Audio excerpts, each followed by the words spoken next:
القضية ديال اليوم فيها بزاف ديال الأحداث مؤلمة بسبب وحش آدمي. كتقتل أعز ما عندها. أنا سميتي آمال، عندي 26 عام، وقررت نحكي لكم قصتي ونوجهها للأمهات والآباء باش ما يديروش نفس الغلط اللي داروا والديا ويمشيو فيها ضحايا ما عندهم حتى ذنب. قصتي كتبدا فاش كان عندي 15 عام. كنت عايشة مع والديا وخوتي، وكنا عايشين حياة مستقرة الحمد لله، ما كاين لا مشاكل لا والو. كنت كنمشي للمدرسة، كنجي للدار وكل شي غادي مزيان. في واحد الصباح فقت بكرين انا وخوتي، كنلبسوا حوايجنا باش غنمشيو للمدرسة. قالت لي الام ديالي حنا في العشية غنمشيو للعزو، واش نتسناوك تمشي معانا؟ قلت لها انا لا، انا عندي الحفاظة بزاف ومضغوطة وخاصني نراجع دروس ديالي، ما نقدرش نمشي معاكم. قلت لها صافي، غير سيروا نتوما وانا فاش غنخرج من المدرسة غنجي نيشان للدار، ما تخافيش عليا. وفعلا هذاك النهار رجعت من المدرسة نيشان للدار وما لقيت حتى واحد في الدار، كلهم مشاو للعزو. بقيت جالسة بوحدي حتى لواحد شوية كنسمع الدقان في الباب.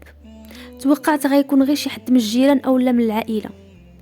كيف ما فتحت الباب كنتفاجئ براجل كيتهجم عليا. حط يدي على فمي باش ما نغوتش، عييت ما نقاوم ولكن ما قدرتش. في الاخير تكرفس عليا وهرب، وبالسيف باش قدرت نشوف الملامح ديال وجهه، وتاكدت بانه هو ولد الجيران اللي ساكن حدانا وفي عمره 17 عام. ما نوصفش لكم حالتي كيفاش كانت. كنت مصدومه ومخلوعه وكنرجف وما عارفاش شنو غندير.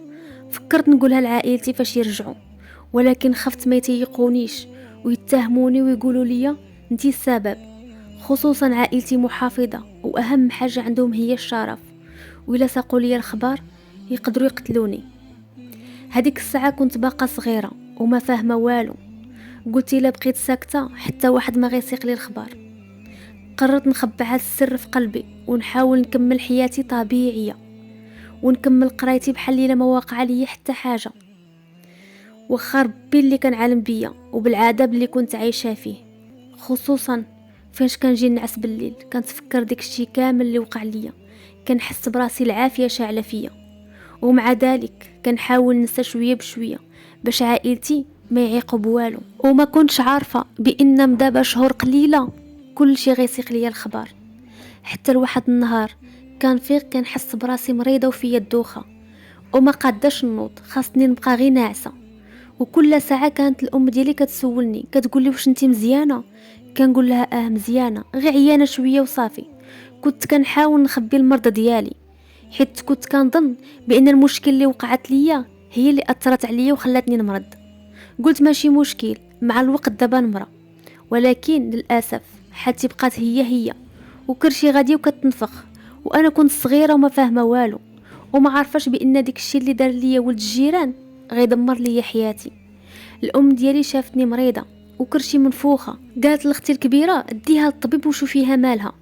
وديك الشيء اللي كان اختي داتني للسبيطار، وفاش دوز ليا الطبيب سولني قال لي شحال في عمرك؟ قلت له 15 عام. بقى كيشوف فيا قال لي راكي حاملة. شفت فيه وانا مصدومة، واختي حتى هي مصدومة وقالت لي كيفاش انتي حاملة ومن؟ انا بقيت مصدومة وما فاهمة والو. فاش رجعنا للدار اختي قالتها للام ديالي، بقات كتغوت شوهتينا.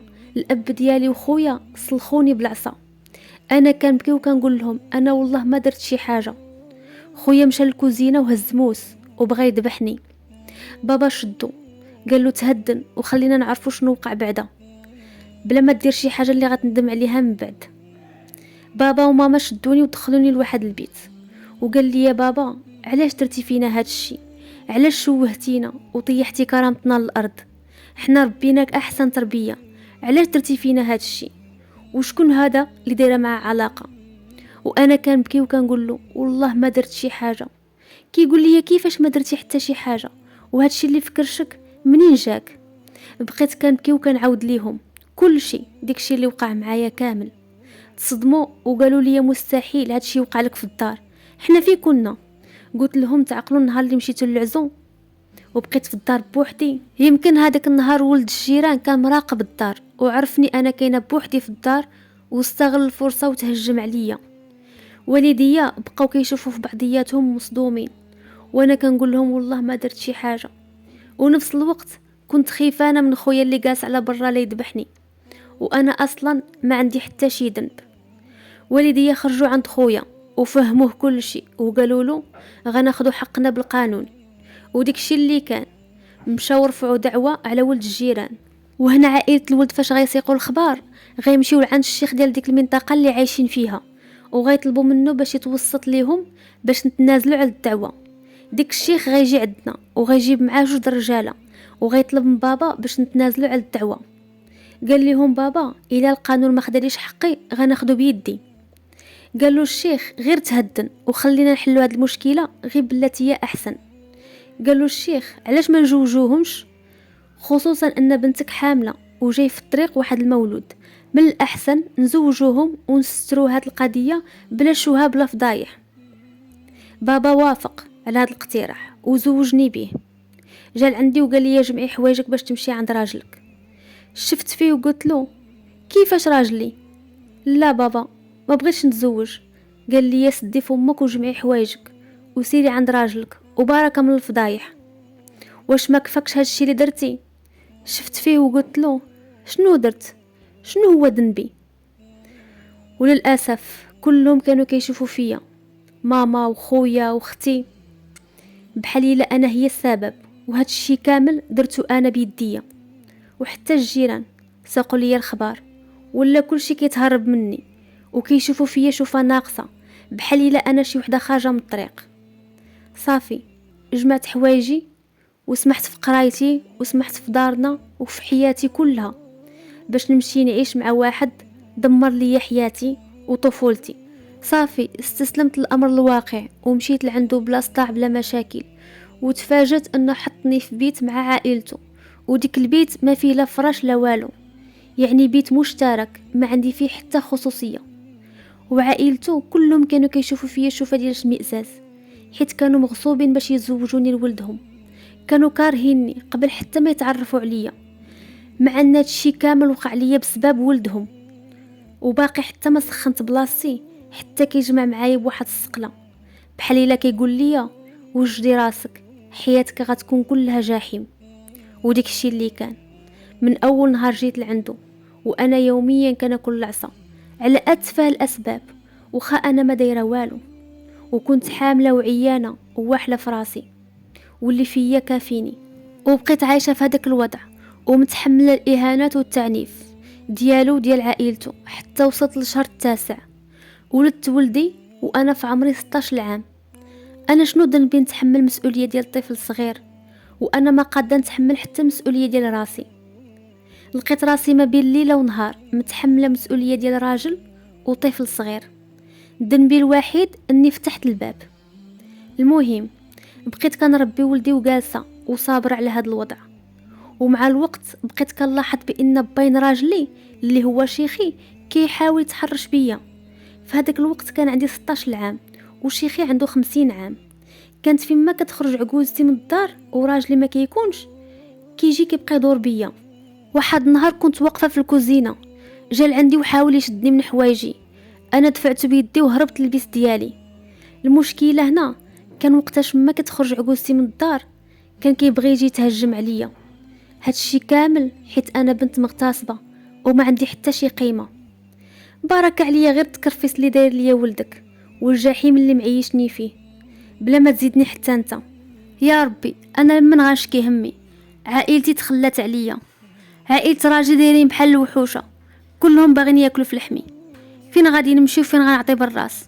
والمصيبه في هادشي كامل اني اكتشفت باني انا حامله للمره الثانيه. يا ربي انا بزز باش عايشه في هاد الجحيم وغنزيد واحد اخر. خليتهم حتى خرجوا من الدار واتصلت بعائلتي وبقيت كنرغب وكنطلب فيهم وكنقول لهم بغيت نجي عندكم، انا ما بقيتش قاده نعيش في هاد الجحيم. قالوا لي يا امال هادشي اللي فينا كافينا، خاصك ضروري تصبري، الزواج كيبغي الصبر. بارك علينا غير الهضره ديال الناس، وقتاش ما كنخرجوا كيبقاو الناس يهضروا ويعايرونا بديك الشيء اللي درتي. الناس ما كتشوفكش انت هي الضحيه، كتشوفك انت هي السبب. ولد الجيران ما دار والو، حتى واحد ما كيلومو. قالوا لي امال عيشي حياتك وخلينا نعيشو حياتنا، وعمرك ما تفكري ترجعي لعندنا للدار. هذيك حياتك جديدة وخاصك تقبليها وتولفيها وتعيشي معاها. طفيت التليفون وبقيت كنبكي انا كنبكي وولدي الصغير كيبكي معايا. فوق هاد الشي كامل حاملة، يا ربي انا ما قادة على هاد الحمل. ودازو شهور على الحمل ديالي وما عمرني فكرت نمشي للطبيب او ندوز او نطمئن على الجنين ديالي، حيت اصلا كنت عايشه بحال اللي ما عايشاش. كنت كنعاني من التعنيف ديال راجلي المده ديال الحمل كامله، والمشكله حتى شيخي كان كيحاول يتعدى عليا شحال من مره، واخا كلشي كانت واصله لفمي، مع ذلك ما كانش كيرحمني، كان كيهمو غير راسو ونزواته. بقيت مستمره على هذا الوضع حتى وصلت للشهر الاخير ديالي. واحد النهار راجلي استغل الفرصه ما كاين حتى واحد في الدار وبغى يتكرفس عليا. انا كندفع هو كيدفع، وخا هكاك راجلي كان خواف، حيت فاش كنبقى نغوت كيهرب، كيخاف يسمعونا الجيران ويتجمعوا علينا. بقينا على ديك الحال مني منك حتى دفعت واحد دفعه كبيره وطاح في الارض، وملي ناض هرب. هذيك اللحظه شدني الحريق ديال الولاده، وبقيت كنتوجع وكنولد بوحدي وما كان حتى واحد في الدار. بقيت على ديك الحال حتى ولدت. والصدمه ديال حياتي اني فاش شفت المولود لقيتها بنت. كيفاش بنت؟ انا ولدت بنت؟ ما يمكنش. الا كانت الام مغتصبه ومعنفه ومكروهه، فشنو غيوقع لبنتي؟ مستحيل بنتي تعيش في هاد الدار، مستحيل نخليها تعيش بحال العيشه ديالي. انا ما نقدرش نحمي حتى راسي، كيفاش غنقدر نحمي بنتي؟ الا كان باها مغتصب وجدها متحرش، كيفاش غتعيش مع هاد العائله وانا ما قادراش نهزها ولا نهرب بها لشي بلاصه؟ بقيت كنشوف قدامي، ما لقيت غير واحد الشال حدايا، هزيته حطيته على وجهها وبقيت كنخنقها حتى ماتت. انا قتلتها بيدي، ولكن والله العظيم ماشي لخاطري، انا كنت خايفه عليها، ما كنتش باغيه نقتلها، انا كنت باغيه نحميها. هزيت بنتي بين يديا وهي ميته وحطيتها في الماريو. انا في هذيك اللحظه جاني نزيف حاد، وبقيت على ديك الحال حتى غيبت. وفاش فقت لقيت راسي في السبيطار، والدنيا مقلوبه عليا بالاطباء، البوليس، الصحافه، وكنسمعهم كيقولوا ها هي المجرمه، ها هي القتاله فاقت. انا كنت عيانه وكنسمع غير الهضره، وسمعت الصوت ديال الام ديالي كتقول لهم لا، مستحيل بنتي تكون قتاله، بنتي حنينه ودرويشه وما تقدر تقتل حتى نمله، كيفاش غتقدر تقتل بنتها؟ واحد شويه دخلت عندي كتقول لي يا امي، امال واش بصح قتلتي بنتك؟ قلت لها قتلتها، وما تسولينيش علاش. قلت لها انا فاش شفتها ولقيتها بنت عرفت بان غيوقع لها داكشي اللي وقع لي. انا اللي حتى شي واحد فيكم ما دافع عليا، انا اللي حملتوني الذنب ديال داكشي اللي وقع، وزوجتوني بواحد مجرم مغتصب باش نحمي الذنب ديالو.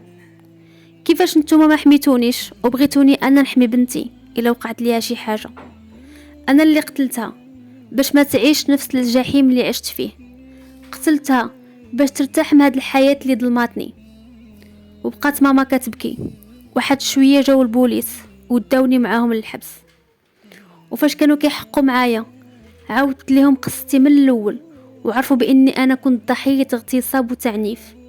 المحققين فاش سمعوا قصتي تعاطفوا معايا وخفوا عليا الحكم. غتيقوني الا قلت لكم حياتي في الحبس كانت ارحم من الجحيم اللي كنت عايشه فيه. على الاقل ما كنتش كنتعنف وما كان حتى شي واحد كيأذيني، بالعكس كان كلشي متعاطف معايا، وكانوا كيعلموني الصنعه، وتعلمت بزاف ديال الحوايج. تعلمت الصنعه التقليديه بحال الراندا، الكروشي، وتعلمت حتى الحلاقه. وتعاونت معايا لجنه ديال حقوق الانسان وخلاوني نشارك معاهم في الفعاليات اللي كانوا كيديروا باش نبيع المنتجات ديالي ونشد فلوسها. وبقيت عايشه في الحبس حتى كملت المده ديال السجن ديالي. وفاش خرجت من الحبس كان كلشي كيشوف فيا الشوفه ناقصه، النظرات ديال الناس ما كترحمش. واخا تعلمت بزاف ديال الصناعات في الحبس، ولكن للاسف حتى شي واحد ما غيخليني نخدم عنده، حيت كلشي كان كيشوفني الشوفه ديال المجرمه، حيت المجتمع هكا ما كيرحمش. بقيت حابسه راسي في الدار، ما كنخرج ما كندخل. الراجل اللي كنت مزوجه به تزوج وعايش حياته عادي، بحال الا ما وقع حتى شي حاجه، وانا حابسه راسي في الدار وعايشه في وسط احزاني، وكل نهار كنتفكر بنتي وكنمشي نزورها في القبور ونبقى نهضر معاها ونقول لها سمحي لي بنتي، انا ما كنتش باغيك تعيشي في وسط ديك الوحوشه، سمحي لي بنتي، والله ما كنت في الوعي ديالي، الظلم اللي كنت عايشه فيه والجحيم عماو لي عينيا وقتلتك بلا ما نحس. انا ما بغيت والو من هاد الدنيا، بغيت غير الناس يرحموني وما يبقاوش يشوفوني انا هي المذنبه.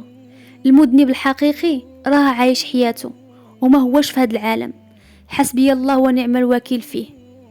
يا ريت الوالدين يبقاو يوقفوا مع بناتهم وما يتخلوش عليهم مهما كانت الظروف، وما يلوحوهمش لوحوشه بشريه غير باش يتفاداو الهضره ديال المجتمع.